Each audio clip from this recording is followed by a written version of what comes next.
Teka. Hindi siya Amerikana, hindi rin siya Koreana, hindi isang Britanya, hindi rin taga Kenya. Siya ay Pilipina na isang morena, pwede ring mistisa, nakakagayuma.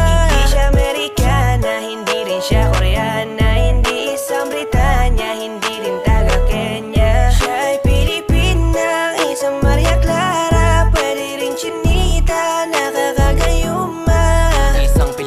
Na perpekto ang pagkahulma. Sa kanyang kagandahan di ka na magtataka. Malusog na puno at sagana ang mga bunga. Kaya pag nakita mo talagang ikaw ay madadala. Kaya bigla nabuo na talaga ang aking mundo. Kasi na sila yan ang pangarap ko. Binibini mahiwaga makinaka pa sa tala, talagang hindi ka maalis sa isip ko. Napakasaya pag siya na ang naging regalo. Isasama ko na siya sa aking mga plano. Hanggang sa makasakay kami sa eroplano. Kaya dapat ito siya sa piling ko. Dadalhin ka sa dambana.